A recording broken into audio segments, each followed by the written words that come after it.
হ্যাঁ বড় ভাই, কেমন আছেন? আলহামদুলিল্লাহ, আপনি ভালো আছেন? আলহামদুলিল্লাহ। আচ্ছা, আপনি তো শাকিব খানের একজন ভক্ত। জি, শাকিব খানের সিনেমাগুলো দেখা হয়। শাকিব খানের সিনেমা তো এখন নতুন কোনো সিনেমা নাই, এখন কেন হলে আছেন? এখন হলো আসছি মানে এই যে বরবাদ। আবার বরবাদ দেখবেন? একবার জি, দেখছেন তো? অলরেডি আমি 5 বার দেখা হয়েছে। 5 বার দেখা হয়েছে? 5 বার দেখা হয়েছে, আবার আসছি বরবাদ দেখার জন্য। মানে আমার এত একটা ফেভারিট ছবি, মানে বলার বাইরে। যখন মানে বরবাদ বের হলো, তখন তো আমাদের মানে মানে ঈদের সময় বের হয়েছিল। ওই সময় মনে করেন যে আমরা মানে ভীষণ এক্সাইটেড ছিলাম যে কখন মানে রিলিজ হবে, কখন দেখবো।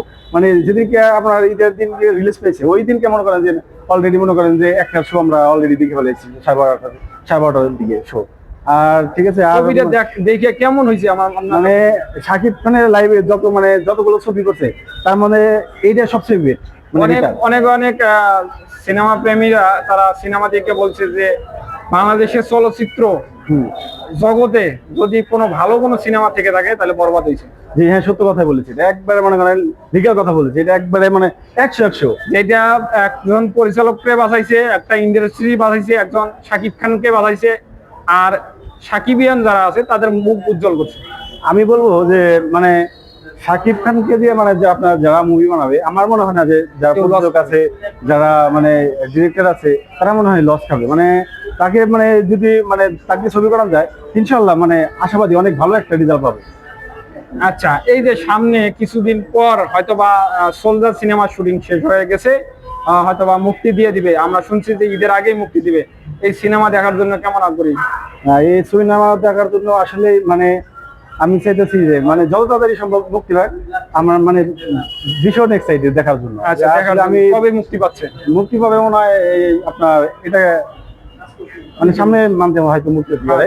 কিন্তু মানে এটা একটা যেহেতু সোলজার মুভি, এখানে যুদ্ধ নিয়ে ছবি। এখানে শাকিব খানের আপনার রুল ছিল আপনার একটা হিসেবে আর্মি, মানে আর্মি ইয়েতে। তো এখানেও মনে করেন আপনারা যারা দর্শক আছে, আমি অডিয়েন্স হিসেবে বলতেছি, মানে এখানে যারা যদি সোলজার থেকে হতাশ হবে না, বরবাদের পাশাপাশি আপনি ওটা নিতে পারেন, এটা বলবো আর কি। আচ্ছা, বরবাদ কত টাকা ইনকাম করছিল এই? এটা আপনার 86 কোটি মনে হয়, এটা আগেই, অনেক আগেই। কিন্তু আবার এই সিনেমাটা চলতে আছে, তাহলে এটা তো আপনার 100 কোটি প্লাস হবে। 100 কোটি প্লাস? 100 কোটি প্লাস হবে। কি বলতেছেন ভাই? 100 কোটি? 100 কোটি প্লাস মনে করেন যে আপনি বলছিলাম না ভাই, আপনি শাহরুখ খান, সালমান খান, আপনি কি বসকে কম মনে করেন? বস তো মনে করেন বসই, সালমান খান, শাহরুখ খান, ওদের সাথে আপনি তুলনা করতে পারেন শাহরুখ খানকে, আমি মনে করি। আচ্ছা, তো পরবর্তীতে যদি সিনেমা দেখতে চান, তাহলে শাকিব খানের নায়িকা হিসেবে কাকে দেখতে চান?